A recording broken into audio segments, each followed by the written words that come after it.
Creepy things happen before the grave.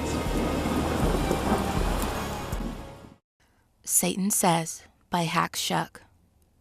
This true tale takes place in the 1980s. One Halloween night, my parents needed a new babysitter to replace the previous guy, Pete.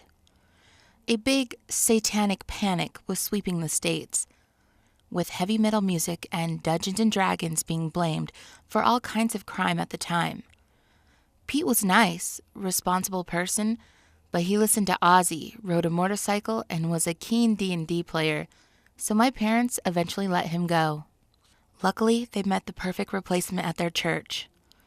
If Pete was a stereotypical Satanist, then Mary was the stereotypical innocent teenage all-American girl next door, all shy smiles and sunshine.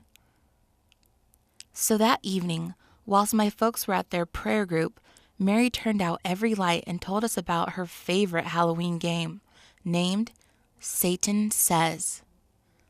Me and my brother Mike were only 7 and 5, but we knew about the devil already, and we gasped with frightened delight at the creepy Halloween treat. Mary lit a candle, placed on our dinner table, and asked Satan to demonstrate his diabolical presence. "Don't you have to summon him?" I whispered. Wide-eyed, but Mary replied with a sweet smile that Satan was already with us. Always. She closed every window, then told us to hold our breath and let his satanic majesty force a candle flame to flicker. Which it did, casting bad shadows all around the walls. The game entailed of Mary gently dispensing dares, but we were only supposed to follow these commands when the candle flickered, like Satan's tongue whilst he spoke.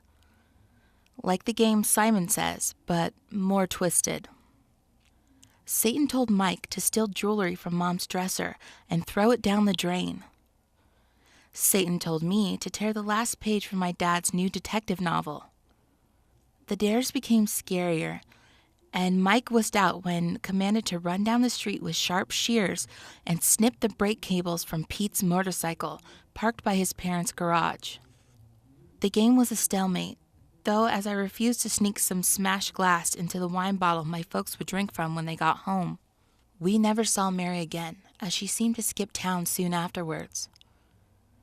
My parents backed down and let Pete babysit us again. The games he played were never wilder than Hungry Hippos. I often wondered whether Mary found other families who needed a babysitter, and if she played her strange game again. Mike and I never told about our weird experience, scared of getting in trouble, and scared of Mary. That night, when my parents slept, I crept downstairs, relit the candle, and held my breath. But the flames stayed still. I don't believe in the devil anymore, but I believe evil exists. Pete left for college the next year. My parents bought him some textbooks and apologized profusely for judging him that one time. Pete didn't seem to mind. He was sweet, easygoing guy. That November 1st, he crashed his motorcycle and died.